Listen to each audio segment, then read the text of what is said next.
Hello friends, आज हूँ 21 जून आंतर्जातीय योग दिवस। भारतर प्रधानमंत्री नरेंद्र मोदी सर्वप्रथम जातिसंघर साधारण सभार आंतर्जातीय योग दिवस पालन पर प्रस्ताव देते।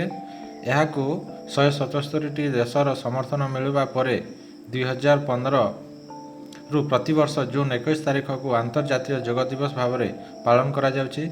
योगाभ्यासर विविध उपादेयता संपर्क में सचेतनता सृष्टि करने सहित यह दिवस पालन मुख्य लक्ष्य। प्राचीन काल में भारत में योग उत्पत्ति होता। यह शारीरिक, मानसिक और आध्यात्मिक शक्ति वृद्धि कर अभ्यास सहित अन्यान्य उपादेय रही।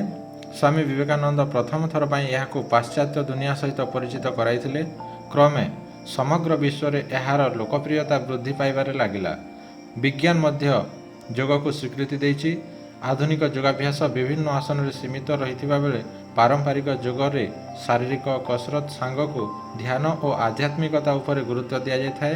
कोविड-19 महामारी काल में उभय शारीरिक और मानसिक स्वास्थ्य विपर्यस्त होइथिबा बेले योगर प्रयोग उभय समस्यार उपचार और उपादेय। तेणु जातिसंघ और विश्व स्वास्थ्य संगठन भली अनुष्ठान स्वास्थ्य को उन्नत करने निमंते योग अभ्यास पर उपदेश देउछन्ति। ए वर्ष योग दिवस विषय वस्तु होछि सुस्थ और सुखी रहबा पई योग। सुस्थ और सुखी रहबा पई योग।